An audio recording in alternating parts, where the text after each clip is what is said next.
Assalamu alaikum wa rahmatullahi wa barakatuhu qadrli do'stlar. Ramazon oyi barakatli oy. Ham bugun men sizga Ramazon oyida 7 ulug' bo'lak turida silarmim inshaalloh. Alloh taolaning rahmati bilan eng birinchi bo'lak Ramazon oyida keladigan bo'lak ul Qur'on. Alloh taolaning so'zi har bir bizga baxtli turmushni ko'rsata turgan, bizga din yo'lini irata turgan Alloh taolaning kengashlari bilan, hikmatlari bilan to'la bo'lgan, mo'l bo'lgan Qur'on kitobi. Ham Alloh taolo Qur'onda aytadi: "A'udhu billahi minash shaytonir rojim. Bismillahir rohmanir rohim. Shahru Ramazon allazi unzila fihi al-Qur'on." Shundanda Ramazon oyida Qur'on ingan oy bo'lib sanaladi deb Alloh taolo har birimizga xabar etadi. Shundanda Qur'on ul izgi kitob. Ani turmushimizda kullangan sayın Allah bilsa iki dünya bahatına, bereketine her bir bizge de erişirge nasip eylesin.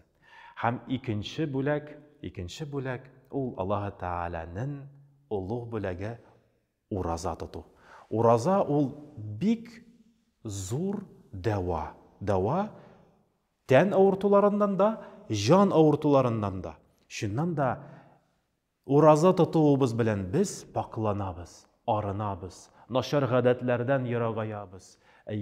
Hem uraza bilen özümüzün nefislerimizni terbiyelibiz. Şuna göre uraza tutu big zor, izgilik big zor deva. Hem Allah Teala Kur'an'da ayta, şundan da sizge hatlidi. Şu uraza tutunu men sizge farz etken kibik, sizge hatli bulgan kavimlarga da farz ettim deb Alloh taolo aytadi. Shunga ko'ra, shu ulug' fursat bilan urazalar tutib Alloh taolaga yaqinlashishga nasib eylesin. Üçüncü bo'lak ol endi Ramazon oyining ulug' kechasi. Hatto yil davrida eng buyuk, eng mashhur ham eng kutilgan kecha Qodir kechasi. Qodir kechasi muborak kecha. Onun derecesi turunda Allah Teala özü Kur'an'da aytadi. Qodir kechasinin izgilikler, igilikler bilen uzduruğuz bilen. Qodir kechasinin derecesi bularak Allah Teala Kur'an'da aytadi. A'udhu billahi mineşşeytanirracim. Bismillahirrahmanirrahim. Hayrun min elfi şehr. Şundan da Qodir kecha min aydan da hayırlırak, derecelirak degen söz. Şuna göre indi şu Qodir kechasin izgilik bilen, igilik bilen tini bo'yi namazlar, zikirler, dualar bilen uzdurib Alloh taolo oldinda biz 83 yıldan da ortiqroq har kun uraza tutgan kibik, har kun namoz o'qigan kibik, g'iybatlar bilan 83 yilni mo'l quludan da xayrliroq deb aytiladi. Shunga ko'ra shu ulug' fursat bilan foydalanib qolaylik. Shu kechada bikta Allah Teala'nın rahmeti bilen dualar dereceli bula. Şuna göre faydalanığız, hürmetli cemaat. Boşqa uzdurmağız, şu mümkünçilikte. Dördüncü nimet, dördüncü bulak Allah Teala'nın tarafından şu Ramazan ayında ol cennet kapkaları açılığı, hem cehennem kapkalarının yabılığı nimeti. Hadiste Peygamberimiz Aleyhissalatu vesselam ayta, şundan da Ramazan ayında her günne, her tünne Allah Teala bir köp kişilerini cehennem otundan saklap kıtkara deyip kele. Hem her tün hem her günne Allah Teala bir köp izgi dualarını kabul etip turmuşqa aşıra. Şu ulu fırsat bilen faydalanık Allah Teala'ga izgi dualar bilen, izgi niyetler bilen yalvarıp dualarının neticelerini görürge her bir bizge de nasip eylesin. Allah Teala'nın 5. bölegi ol kişinin hakiki düşmanı şeytan. Şeytanın şu Ramazan ayında boğavlanığı turunda haber etile.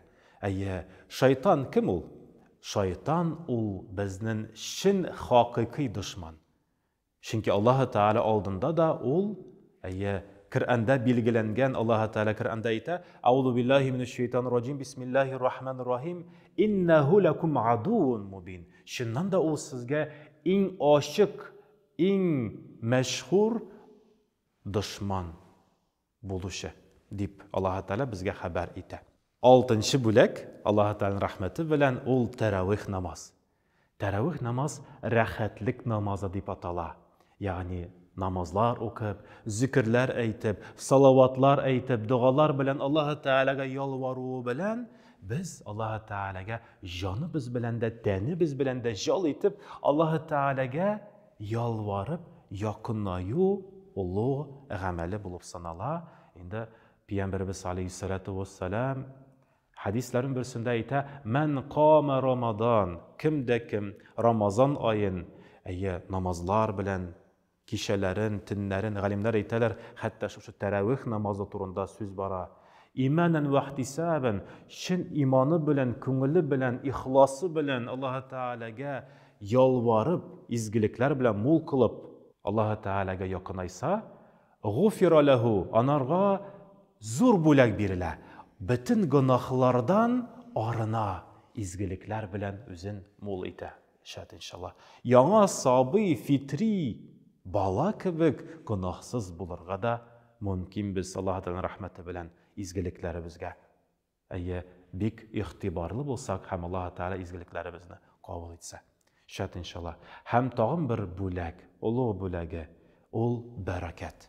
7нче бүләк ул бәрәкәт. Пәйгамбәрбез алейһиссалату вассалам Аллаһ Тәаланың рәхмәте белән мөмин, мөселман бәндәләргә, Рамазан айын изгелекләр белән ашкынган, ярышкан бәндәләргә Аллаһ Тәала Рамазан айында ризыкларын, ягъни байлыкларын арттырачак. Шәт иншаллах.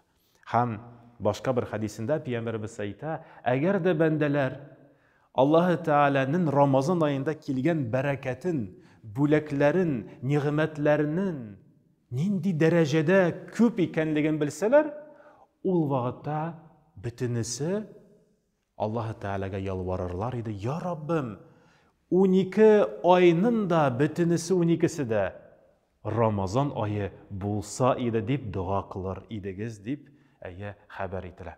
Аллаһ Тәала шушы изге Рамазан айының бәрәкәтләре белән кулланып, Аллаһ Тәалага якынаю юлында булырга һәрберебезгә дә насип әйләсен. Аллаһ Тәаланың рәхмәтендә булыйк, улуг форсат белән файдаланып калыйк. Ассаламу алейкум ва рахматуллахи ва баракатуху.